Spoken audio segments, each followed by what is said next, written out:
Michael Kahn, author, revolutionary, and journalist, on my life story, second video. This will go from 1987 to 2007 or so. Now, as I told you, I just got over being arrested in 1982, basically for stealing the radio's purse. I was not a bad kid. That was the exception. Now, thinking back, being wiser, I said I should ask the police for some bus money and taking the trip from Philadelphia, where I was, 100 miles from anybody I knew, and taking them, asking for money to get a bus ride home. They probably would have given it to me. But at the time, I was a stupid kid and in a rush, so I did something stupid and wrong. Lesson learned. Now, in 1986 and 87, I was learning in a mental health center where I was basically, as I told you, taught to be submissive and follow orders, do what told to, be obedient, learn to do what you're told to, as I was for many years, for about 30 years. And let me give you the mindset there. I am stupid. At least I thought I was stupid. I was pretty stupid. And I basically did as told to it. I wanted to do good. I wanted to be approved. I knew what's right. So I went to the mental health program as I suggested. Assertiveness training. Programs are pretty bad. Thinking, therapy group, therapy, men's issues, BSing. Nothing but BSing day and night with other mental health patients.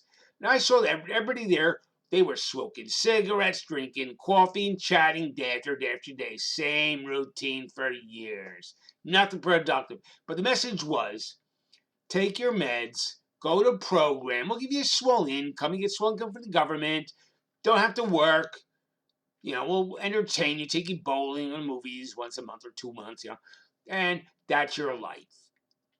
No, thank you. Now, I had a bad work ethic. I told you before, I held jobs like 6 months. Yes, I worked since the age of 13, 14. I had. But I was not working hard. I had not put my heart into it. No effort. Yeah, I did the job as told to the best of my ability, which was not very good. So basically, I said, this is going to change. So, not for minimum wage, but for much, much less. I worked in a sheltered workshop, in the kitchen. Now, cook for 30 people or so, learned to cook for them, served them coffee, poured the coffee, took the money, did the cash register, stocked the shelves, did inventory, cleaned up, served them lunches. I learned it all, and I did that for a number of years. I earned maybe 10, 20 cents an hour, literally. I got paid every 2 weeks, $5 or $6. Back then, my total income was like, with rent subsidy included, my income was about $800 a month. This is in the 1980s, 90s, like that. So, I learned, though, to work hard. I did a good job. I did the job. When I started working, after a little while I started working there, I did what usually 2 or 3 people did. And furthermore, I quit those programs, men's issues, group therapy. No, thank you. I want to rehabilitate myself. I knew I didn't look right. I knew I could barely move. I was moving slowly due to medication. It was dulling my thinking. I knew that. I didn't like it. So I basically saw that in the same building, there was a program for the elderly who were crippled or had problems with disabled elderly. I said, let me help them. My condition is good. I have a good life. Let me help people who don't have long to live, who have no people in their life, who basically, want to tell stories, want to have companionship, want to basically cope better and have the last years of their life better than some of the earlier years. So I went over there and I started to volunteer. I volunteered with their cooking, as I'd done in the kitchen, before. I started with arts and crafts, with companionship, with toileting them. Remember, these are men who are in wheelchairs. They're half paralyzed, rollers. I even wiped one of them who was paralyzed in a wheelchair. His arm wasn't working. I even wiped his butt, put a glove on, wiped his butt when he crapped. I did everything with them that I could. When they broke a hip, which happened on occasion, I helped the physical therapist. She told me how to rehabilitate them and get them to walk again after the surgery. I did it all. I did mind stimulation games, memory games. I helped in every way for these people to give them a good life. I was their friend, their companion. I listened to them. I joked with them. I made their lives happy. I gave them some companionship, somebody who cared about them. And by the way, there were 2 or 3 nurses' aides who were employed there. And while I did this, they would sit back and chat because I was doing their job for them. And I didn't mind that. They got paid, I didn't, but I enjoyed working, helping people, being useful, and learning to work and rehabilitating myself. So I basically, I made friends with them, and they taught me. And also, they made me learn to listen. I understand something. At this time, I was developing. I'd been given mindsets. I knew there was another reality that I was not in. Now, I thought this reality, and I knew it was like hell for the people by then, but I thought they would die. When tears came out of their eyes, I thought it meant death for them, of their soul. That somebody else come and inhabit their body, then another soul come and inhabit their body. Now, I like saying good things about people. I love complimenting people. I thought, and I don't know where I got this idea from, but I used to think back then, if I complimented them and told truth about them that make them tear with joy that they were loved, that they were good, that their soul would die. And I thought I would get their pain in their soul. That there's a lot of pain each person. I would get their pain when I enter that realm. So killing them would give me their pain in their soul. That's what I thought. I thought I was killing them with love. And I thought it would help them relieve them of their terrible pain that they all wanted. So I would basically compliment people. After a while, I wanted to kill them, not because I don't like them, of course, because I wanted to bring them out of their pain. So I would tell them nice things until I would tear. I thought that mental reflection that they were tearing. Remember, this is a sick mind, but it wasn't a mean sick mind or a bad sick mind. It was just a deluded mind. So I thought I'd get pain, and I did this for 1, 10, 100. I did this you'll find I did a lot of speaking engagements. I brought thousands of people to tears. I thought I'd get all their pain. And guess what? In 1988, they did a documentary about me called Living with Schizophrenia, Howling to the Wind. And this was done by Channel 13, the public broadcasting station, PBS station in New York City. And they basically did it to promote state hospitals. I'd spent 6 months in a state hospital. And they to promote the mental health centers out in the community that came from instead of the state hospital. So basically, they showed me my group home, functioning, helping people. Nice book. I became a poster boy for mental health. And I thought I was bringing, people to tears, say nice things about everybody, complimenting them. And I was doing this for years. Now, in 1988, because I was working so hard in the kitchen, I was helping people, volunteering. And by the way, a nursing home recruited me. They heard about me. I don't know how, but they asked me to come volunteer in a nursing home too. And I was volunteering about 35 hours a week with these seniors and the ones in the nursing home combined, plus working in the kitchen. So I had a busy week. Now, in 1988, because of my volunteer work, my work in the kitchen, working hard, I was hired as a first paid peer facilitator, peer counselor for a drop-in center. Now, there's an agency in New Jersey called on our own CSP, Collaborative Support Programs. And they were basically self-help for mentally ill people, a little alternative to the system.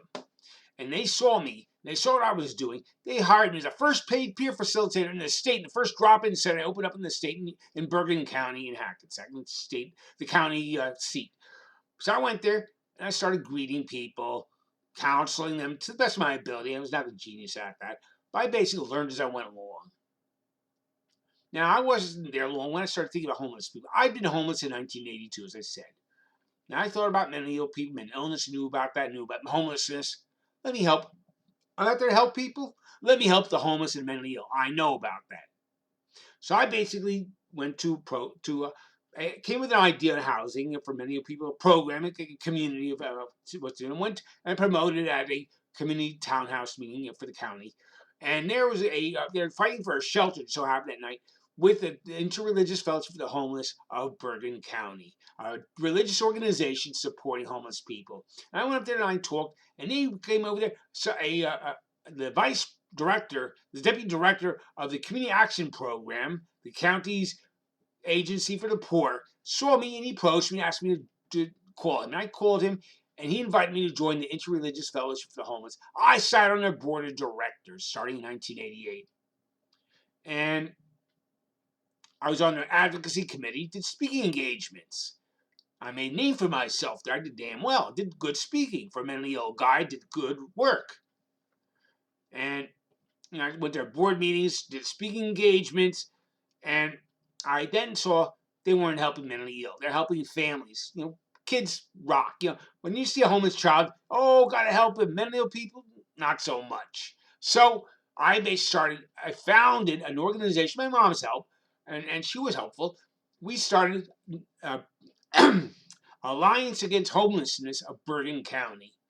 And we started, helping homeless people. At the drop-in center I work for, which is for mentally ill people, not necessarily homeless, I started having homeless people come in. I would give them special help. If they need a couple of bucks, I gave them to them out of my pocket, poor as I was. They need counseling, I did what I could. I wasn't trained in it, but I could make common sense. I could help them out. I pay attention, give them somebody that cared about them. And then I started getting ideas, and then the people saw us helping other people, some of the peers that came and joined the mental health center, some mentally ill people, some of the better, the more functional ones, they wanted to help also. They saw what I was doing, they wanted to be part of it. So I started making a board of directors for my organization. Now I recruited professionals, the best professionals in the county from all the mental health agencies. I got some peers because we wanted to be peer run, not run by the professionals. We wanted something different. I had a better idea, I thought. And I probably was better. And soon we had a board of directors full of good people. And at the drop-in center, I basically wrote grants. I won some grants, applied for things and wrote them out, did some good work. And altogether, I made altogether about $10,000, $12,000 for grants between the drop-in center and between drop-in center and my agency, my organization. Now, I was doing all this volunteer work, and soon I was helping the Affordable Housing Network of New Jersey. I was community organizing for them, and then even took me, under this guy named Arnold Cohen, we went to Trenton to lobby politicians and then to Washington, D.C. So I understand I was getting experience at this work. Then soon I was working as a legislative aide for a state senator, Byron Barry. He's gone now, but he'd actually marched with Martin Luther King in his youthhood, in his young work. And now he's helping get affordable housing and such in the county. And I helped him out. Didn't really help him that much, but he like had me in the office as a nice little poster boy, and soon, by the time 1997 rolled out, I won Humanitarian of the Year Award for the Family Organization, Volunteer of the Year Award, which is for the Bergen County Volunteer Organization, but also was handed to me by Brenda Blackman, who some of you may recognize, a news anchor woman for, I forget what channel, for New York City, major television station, Brenda Blackman. She gave me a Volunteer of the Year Award on television. And I also won a commendation from the state senate. I won Peer Advocate Award from CSP. They were giving me some kudos. And, at that time, I was bringing people to tears. This is good work, I thought. And also I helped organize, it's just part of it, I wasn't initiating, but I helped organizing steps, solutions to end poverty soon, which created welfare reform for Governor Whitman of New Jersey. Welfare to work, volunteer, and you get paid your welfare. Volunteer work, do a little work, and you get paid your welfare. And this, of course, comes from my life of what I was doing. I believed in volunteerism, and I still do. I volunteer at nursing homes, all the organizations, state senator, the homeless shelter. And by the way, that Interreligious Fellowship for the Homeless, I was instrumental in getting the first county shelter with no questions asked for homeless people in Bergen County. I was very instrumental in getting that done. And so you see, I was involved in a lot of volunteer work. That ended in 1997. I was basically hired as a peer counselor, as a case manager by the mental health center I'd been going to for years, getting my medication and such. So understand, this is a professional job. Usually you need a master's degree for it. I had like 23 credits in college. I was not the most college educated guy, as you can imagine. But I could do this work. But I could not do the charting. You need basic jargon, the psychological jargon, be trained in that. I could not do that. Yes, I could help mentally ill people to an extent, but understand, I learned something there.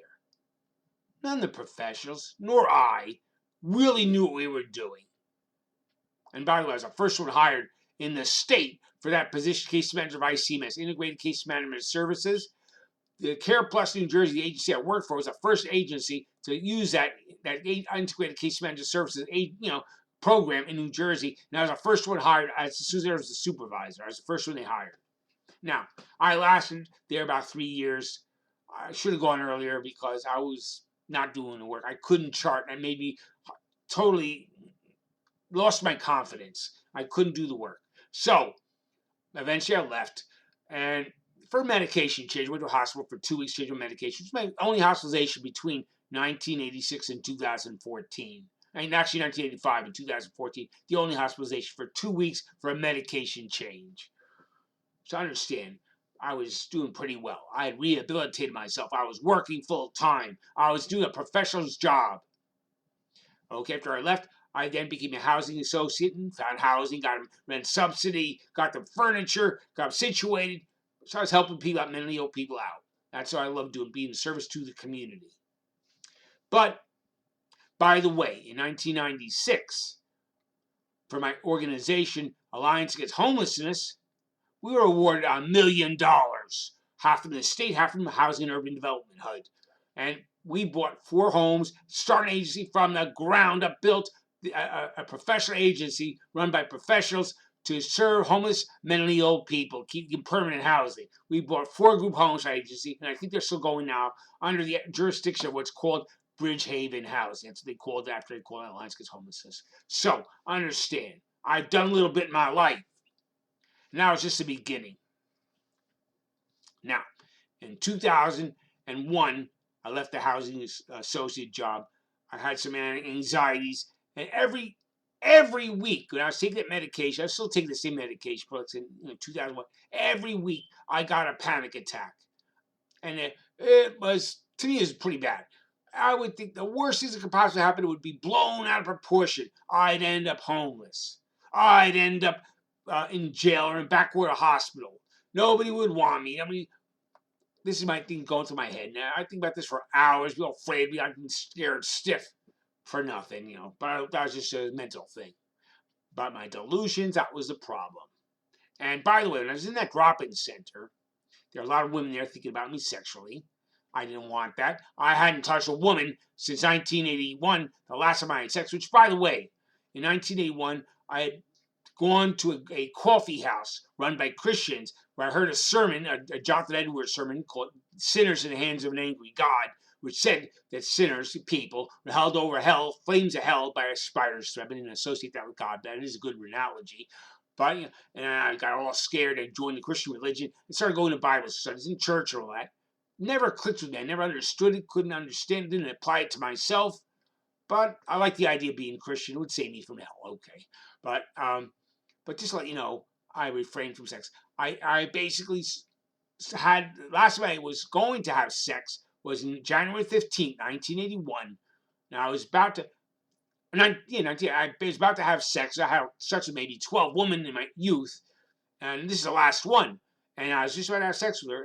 And by the way, a week before that, or a few days before that, I go into a Bible study as usual. I'm a hypocrite, sex, that. But basically, I was told by somebody there at that Bible study that he detected a spirit of lust in me. And he said, I pray that 1,000 hornets protect you from your spirit of lust. I dismissed it, carried on. And like I said, a few days later, was in bed again, naked. I was just about to do the dirty deed. Or the deed, dirty. And I saw, this is in the winter, January 15th, a huge, huge bee or hornet or wasp or something in the window. I thought about that prayer that guy did. I got dressed real quick. That was the last time I even thought of having that sex.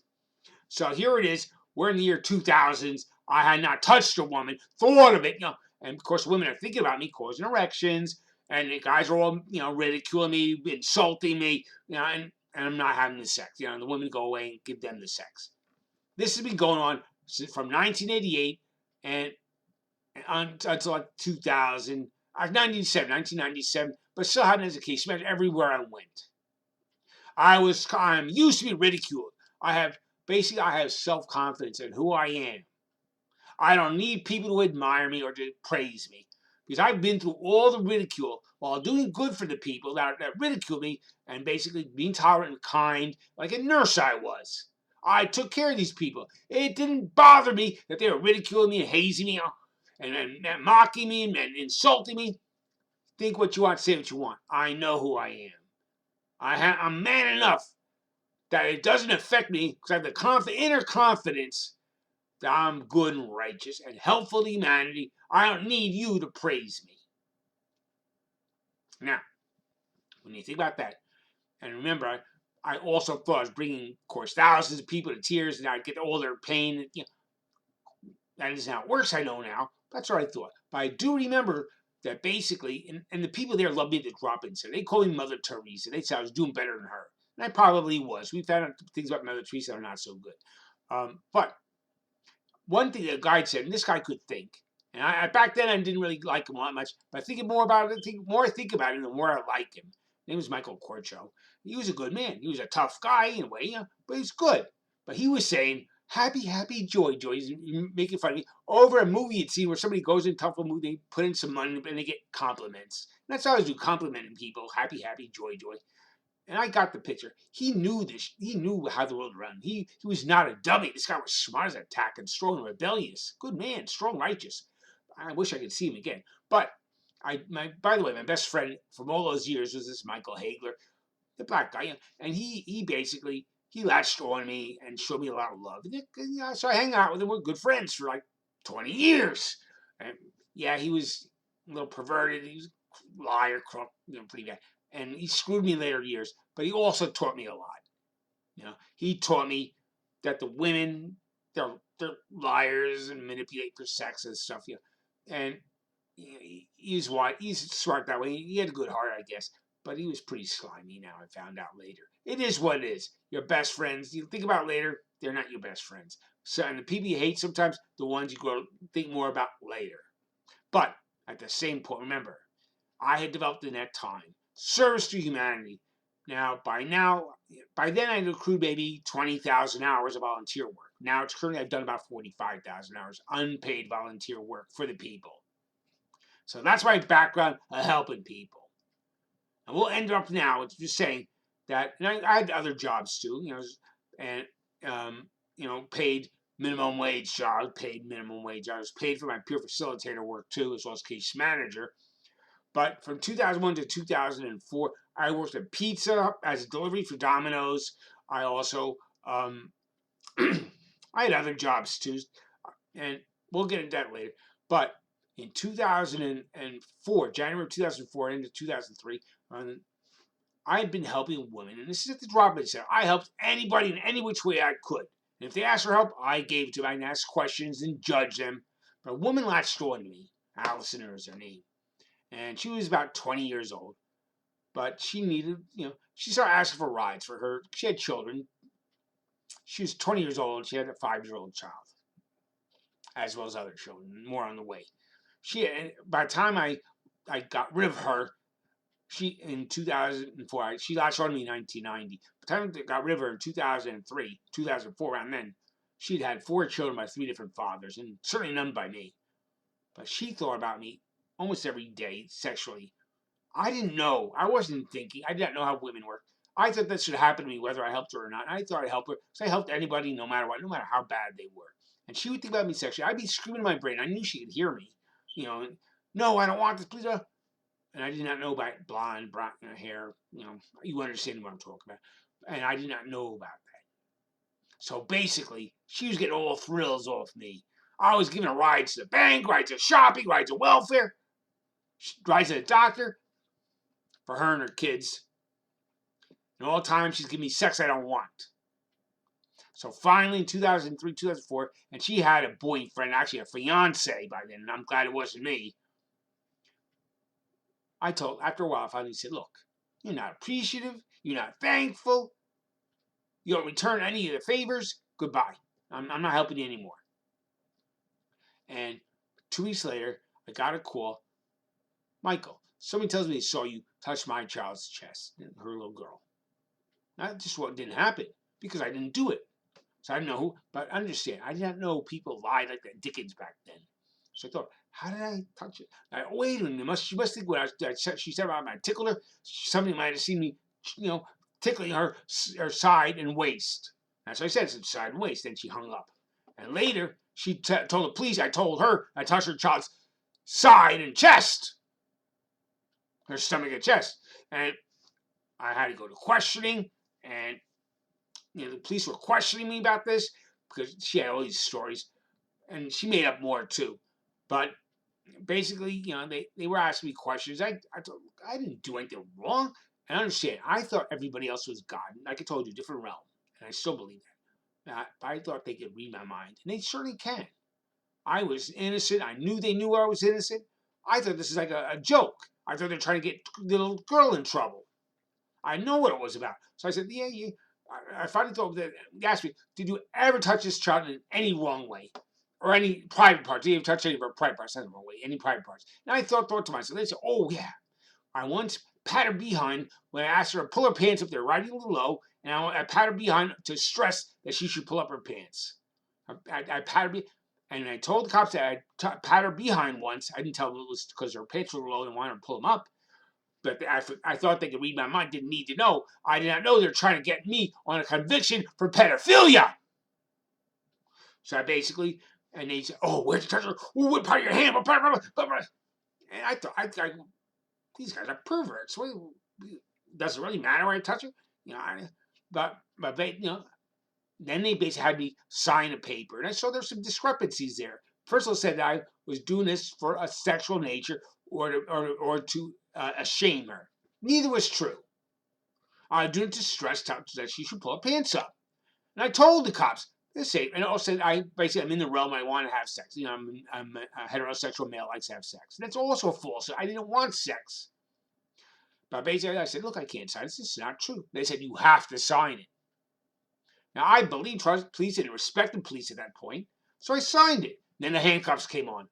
Ooh, I was boiling mad. And they said, you can tell the judge that I was too angry to talk to that judge. So he put a big fat bail money on me, the $100,000. Of course, he get 10%. But my mom had money. But these cops lied. And they knew they lied. The girl, she might have thought, no, she didn't think. She knew she was putting me away for no reason. Because I was not going to help her anymore. And later, my lawyer, my mom had money, I hired a lawyer, went and questioned her about this, and she told the lawyer that she asked my mother for money so she would not press charges against me. It was blackmail. My mother denied that because she probably thought I'd get angry at her for not paying her off. I'm glad she didn't pay her. That little cunt should never get a penny from anybody. Now we'll talk on basically, I never went to prison because of that. I went to prison, but not because of that. But we'll talk more about that in the next person. Let's just suffice it to say, I pleaded guilty to a plea bargain. The prosecutor came. The child herself, who said I did nothing wrong in a videotape interview by a detective therapist, she said I did no wrong and never touched her chest or anything like it. And this is on film and it was on evidence. But the prosecutor wants to make a name for him. My lawyer was saying there's a new prosecutor wants to make a name for himself. And get a conviction of a pedophile. And I did not know what the other realm. I did not know pedophilia even was. I did not know how harmful it was, what it could do to people. And these guys think that these cops could not tell a righteous, good man who helps their community from a filthy, dirty criminal. They're so smart. Anyway, we'll go in my next video. We'll learn what I did from then on. And it's a good story. Have a good information. And also, people understand. These things are teaching me. Cops are liars and they're not good. Tolerating being treated like a doormat is not always the wisest thing to do. Patience taught me a lot of patience, which I lost. But I was basically overcome because I was weak in a way. I was being submissive. I was letting people walk all over me. I was not fighting for myself. I did not fight this in court. I took the plea bargain, which meant no prison time. My brother-in-law basically told me that if I went to prison, they sodomized me until I bled from the butt. And I did not know what that meant. I thought they'd literally, pull my pants down and rape me. I did not know it was something different, which I learned in later on, many years later. And you must know what that means. I did not. I thought I'd be like raped and brutalized physically. I did not know what prison was like. I'd never been there. This guy who told me that had been in prison 2 years, so I believed him. He also, well, we'll get into that later. But okay, this is enough for this video. The next video comes later.